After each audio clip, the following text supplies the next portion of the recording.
What is going on, everybody? It's the Frost, and we're back again with another Celestials Clash here, taking on my opponent from the starter deck only Clash the tournament we did this past Tuesday, where obviously starter decks are the only thing. I wish we'd do other formats, like I know there's constructed where anything goes, and then there's starter deck, but I would love to see some other like creative things they could come up with. Anyway, I brought myself the Emperorwatt deck. I had to actually go on my way to actually construct this Emperorwatt deck back together just to be able to play it. But my opponent is going to go first. I don't actually know what starter deck they went for because it's what everyone has. They never got the big boss monster out. Or, like, I didn't ask him either. So, it's definitely an interesting deck here. They're going to go first, as is usually customary, it seems like, in most of my clashes. I lose the dice roll so many times, it ain't even funny. Like, since I got back to doing these clashes again, I've lost most of the dice rolls for going first. And my opponent just wants to go first. But my opponent is going to kick this thing off here. They're going to figure out what they want to do. It is a very, very interesting thing to do. We always want to know what you want to go for first. First play definitely sets the tone for the clash. And can really just tell you what they're thinking and everything. So my opponent is sitting here, they're thinking, they don't know what they're going to do. They're going to set one face down. Never a bad thought. Never a bad thought here. Because it could be a counter rune, it could be a bait, you don't know. They are going to sit here and they're going to play the Moss Station in defense position, which is a fine card because unless you're coming in second, you don't want to sit there and have to expend on your opponent's turn after you go first. That's all they do, they end their turn. It is my turn here. Now for me to figure out on my beautiful looking Temple of the Moon playmat, which thinking about it is definitely the darkest playmat of them all. So, you know, it is what it is. But I'm going to then play good old Thunderstorm here, taking out their back row, because I don't want to leave anything to chance here. To make it so I can just do whatever I want. If I want to hit something and knock it out freely, I can. But that's not going to be in the cards right now because coming out of this deck being the Emperorwatt deck and you're very limited, I am going to be playing the Electric and I'm going to be looking for my Divine. Obviously, Emperorwatt brings out Kione. Kione is the Frost Divine here, and she's a heck of a card right here. Coming to play it later on, more than likely. Maybe not. So, shuffle, shuffle, shuffle. Gotta get yourself a shuffle going on. Going to just cut, cut, cut, and put them back. So that is my turn there. I'm in a little bit of a deficit here. 19-17. I am down by 2 right now, but that is just the start of the clash. My opponent draws themselves. And because I put a Electric on the field, they could pop up, flip Drover if they want to, and just knock it out, and then I'm open for whatever they want to do next turn. My opponent is just thinking. It is a thinking man's game. It is. Figure out what you want to do with your Electricals. So, my opponent is definitely taking their time to think. I have no problem with that whatsoever. It is definitely. Electricals is one of those things, like, if you make the wrong move, if you misplay, it could cost you a game. I've lost games. I've won games because my opponent has misplayed. Another issue here, of course, is them showing their hand. If you want to look at it here, they definitely have a water deck, and it's definitely not anything too scary, probably, but they are going to come in here. And what are they going to play here? What is this card going to be? They're looking for a certain special, and it is a Fire Spirit. And it is going to be the Krakatuga. They bring out the Krakatuga, which if he has the eruption in his hand can be very devastating for me. Multiple reasons, obviously. Of course, I don't have any back row, so I don't think you can destroy a back row card or anything. But hitting me for 3 spirits could definitely be very detrimental to me. But unfortunately, they do not have the eruption at this time. So, I'm going to be free and clear of that. So, not much else you can really do there. I mean, it's got a great defense, I'm pretty sure. Yeah, it's a 9 defense. Krakatuga has a 9 defense. I ain't got nothing except for like Emperorwatt possibly to hit over a 9 defense Krakatuga. Or any 9 defense Celestial. So that is definitely going to be something I have to look into. Figuring out what I'm going to do. So I'm going to draw here as it's my turn now. Looking for something to be able to counter that Krakatuga. But it's not going to be that right now. As you can see, I'm dropping down another Thunder Spirit, and it's going to be an Ash Rabbit, allowing me to look at the top 3 cards in my deck, and I can sit there and choose which one of those I want to pick. I don't have the data down with me, and I didn't write this down as I was doing it, or I would decide what it is, but I'm pretty sure that card will come into play very, very soon. Because, you know, Ash Rabbit can be very good, and it can also, like, if you don't get the card you're looking for, it could be a very bad draw. That's the issue with it sometimes, and, like, sometimes it's good, sometimes it's not, and here right now, it is hopefully going to be a good thing, but that is all I can really do. Just hopefully for the best, get myself something good. My opponent draws. They are going to play Nectar of the Gods. Oh, that's a bright spot right there. I wish the light wasn't directly right there. But it is a Nectar of the Gods, costing them 2 spirits.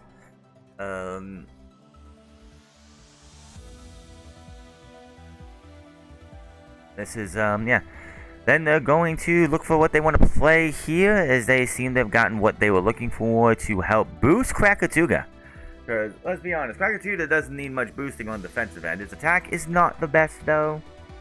Can we be honest with that? It's a 4, I think it's a 4 or 5 defense attack. They're going to play the Atlantis, which boosts them by 1.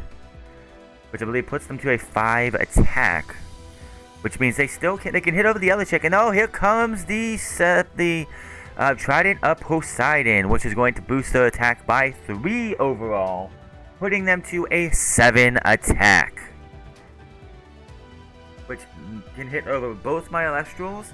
The obvious one you want to hit over is going to be the Ash Rabbit, because the Ash Rabbit has an effect it can still use, whereas the Elichick can do absolutely nothing right now.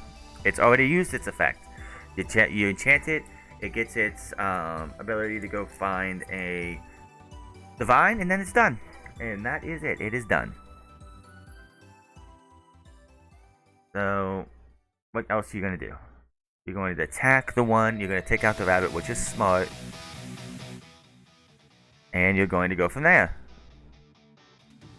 Now, my turn here. I'm going to put down a Swordlet. Swordlet, of course, is only 5 attack at this time.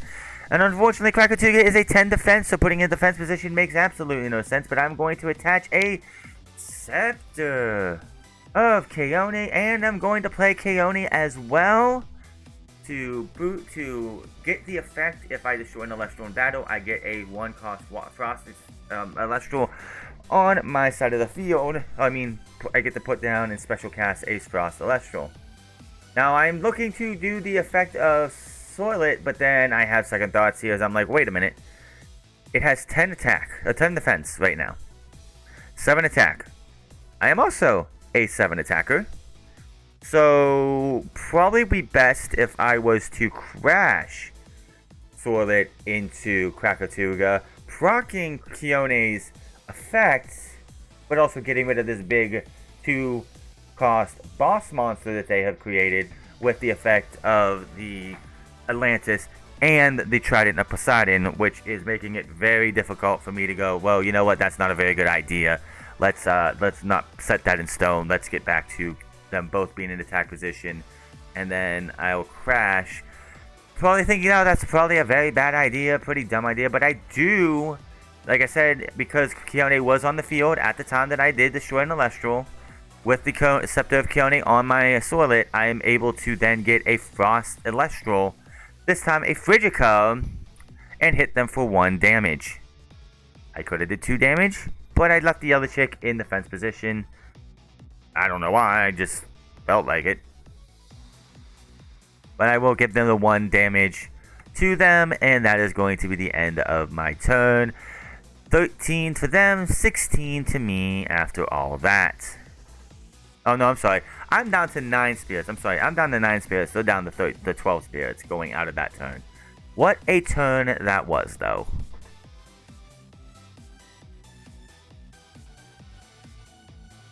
Now, my opponent draws. It is their turn now. They're going to get Foamy out on the field, but after a little bit of thinking about it and thinking about what they can do, because Foamy's effect does mean that if it dies in battle, you get to proc. You get to grab a 1-cost Water Celestial and add it to your field in defense position. Which I think all of these effects should be like this. So they're thinking about it, they're deliberating what they should do, and it's not set in stone, this is a casual event. They are going to put it into attack position here, and because it is smaller than Frigicub, they are going to actually crash into Frigicub, killing their Foamy, allowing them to find a 1-cost Water Celestial and add it to their deck, add it to their field in defense position, which honestly is not a bad strategy in my opinion. I think that's actually a really good idea. You get to, it just says dies in battle. It doesn't say when you opponent, it just says when Foamy dies in battle, it can get a 1-cost Water Celestial and add it to your field in defense position. Why people don't do this? If people do this, they do. I haven't seen anyone else do this, but this is a very good play. What are they going to come out with? They're going to come out with the the Small Tuga. The Small Tuga, who has a beefy 5 defense, but with the Lantis on as well. That defense is now 6. So I ain't got nothing except for the big old Emperorwatt to come out there and take care of this thing, because it's again at 6 defense. If I still had my Swordlet, which I'm pretty sure I only have one Swordlet in this deck, I would be absolutely fine because I could just put it in the attack position and destroy it. But unfortunately, that ain't gonna be happening. So I'm going to Nexus 1 on my turn up to Frigicub, which allows me to get 1 Frost Spirit from my Underworld and attach it to Frigicub, putting him at 3. Unfortunately, I do not have the Mountains of Boreas, so I'm unable to boost him up and be able to take out the Frigicub. I mean the small Tuga.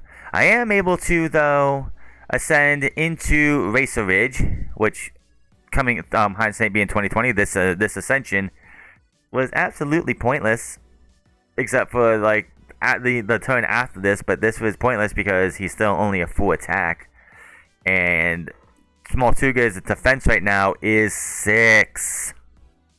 So I can't even attack over. Again, if I had Mountains of Boreas, then Frigicub would have been able to just take care of that thing, and I would have been able to do 2 damage to my opponent. Unfortunately, that did not happen because I just didn't have the luck of the draw for my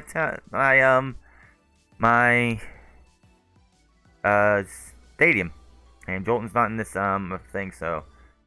Yeah, kind of annoyed with that. I'm going over the fact that, yeah, if only I had the Mountains of Boreas, I could be able to get rid of Atlantis.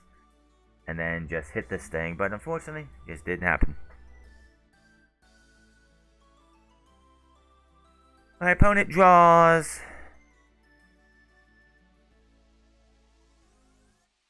So they're sitting here. Again, they're in a tough position.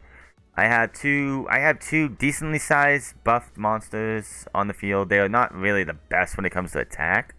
Neither one of them having a 5 attack, unfortunately. But if only I could draw the Mountains of Boreas, I could have been in such a much better position at this time.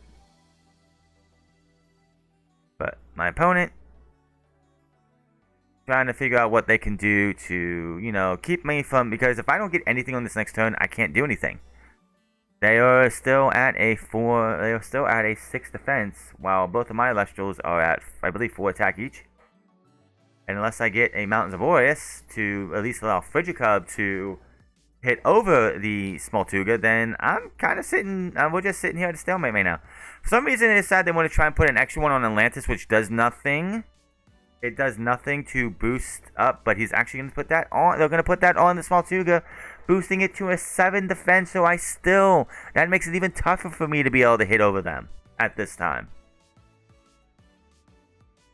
So I'm in a pickle right now that I need something. I need the Emperorwatt. I need something, or I need something. I can't really use resting on your laurels because I have as many spirits. I have more spirits than they do. Alright, I draw. Oh, buddy, it's time. I called for it here. I ascend from the heavens. Obviously, I've seen this and I played through this.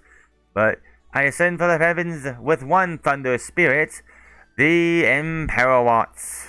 For my first time ever using it. Emperorwatt allows you to nexus all of the spirits on your side of the field that are enchanting to it, pretty much destroying everything on your side of the field, which then allows you to disenchant 3 of either frost, ice, frost, or thunder to then destroy everything on your opponent's side of the field to then leave them wide open for a big ol' attack, which honestly, if only I could have like got rid of everything, I would have. But I will take care of that by getting rid of 3 spirits underneath of me. I am going to make sure that I have 2 frost and 1 thunder under it, so I can do it the very next turn as well. But I do that. I destroy the small Tuga. I destroy their Atlantis. I am able to hit them for 5 damage, and put them in pretty much a no-win situation. Now, if they come out with a resting on your laurels, which I don't think is in this deck, or they come up with an earthquake, which I don't think is in this deck, but if they had some kind of way to stop my Emperorwatt, this class changes like completely. But my opponent is in a tough position right now. They are down 5 spirits. They are down to 4 spirits. It's crazy how things turn around. You get that Emperorwatt and things just change completely. So opponent with the Mace if they can. They are going to sit the Eruption and nail me with Eruption. I've lost a clash because my opponent had Eruption. I was sitting pretty. I had the whole board stayed. I was in control. That Eruption came down. I had no spirits left and I lost. Sucked. They play Eruption, hit me for 3 spirits, and then they play the last call, Oistress, in defense position. So this has got to definitely be the Majesty deck. Did not get the Majesty out there. But I am then going to enchant 1 so I can at least pull 3 more off and still have my Emperorwatt to then destroy the Oistress, hit them for 3 damage, and pick up the win. That is your Clash. Emperorwatt starter deck only Clash. Hit that subscribe button, comment down below. Let me know what you think in the comment section below on this particular Clash and anything else you have seen on my channel. Thank you all so much. I'll see you guys for the next Clash, which is going to come from the same exact tournament, but it's going to go completely different. This was the only time I got Emperorwatt up the entire 4 clashes on Tuesday. Until then, my name is Franz, and I'll see you guys later.